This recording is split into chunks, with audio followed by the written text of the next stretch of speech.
boys and girls, our story today is Never Let a Dinosaur Scribble, written and illustrated by Diane Alber. I recently got a pet dinosaur.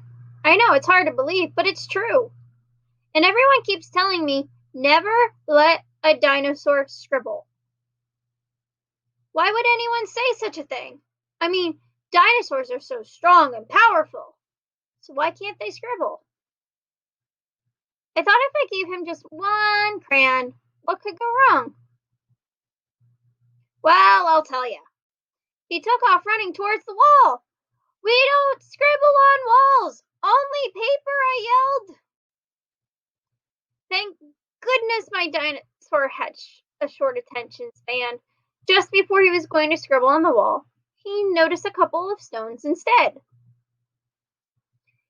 He started to scribble on one of the stones, which was great. But there was just one problem.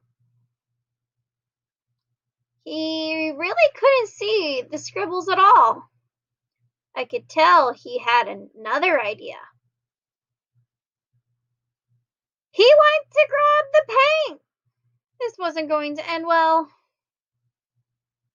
But surprisingly, it didn't make as big of a mess as I thought. He just quietly painted his little stone, and it turned out awesome. But then he got another idea. He wanted to paint a dinosaur-sized stone. It didn't take long before he was rolling boulders into the room, one after another. It had become the biggest rock pile I had ever seen, and the way he painted the rocks was truly extraordinary. But you couldn't see my floor or my bed anymore. I had to find a place for this rock pile quick. Then I heard a noise down the hall. This was it. I was going to be in so much trouble. I popped my head out of the door. My mom was standing right there. Before my mom could say anything, I started to explain the mess she was about to see. Well, it started when I heard never let a dinosaur scribble, but I had to find out why. So I gave my dinosaur a crayon, and then he ran towards the wall with it.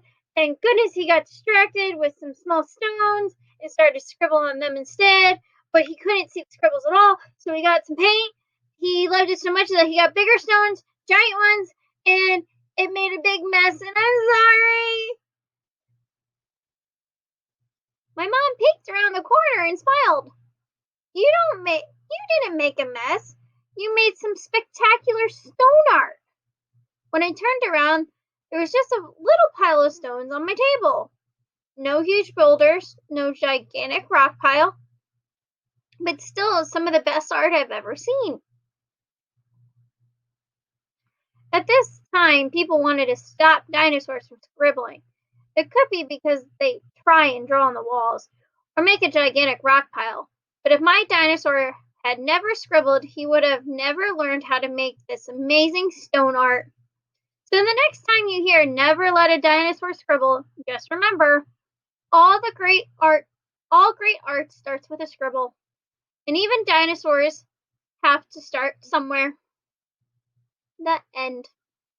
I hope you enjoyed that silly dino story as much as I did. Bye, guys.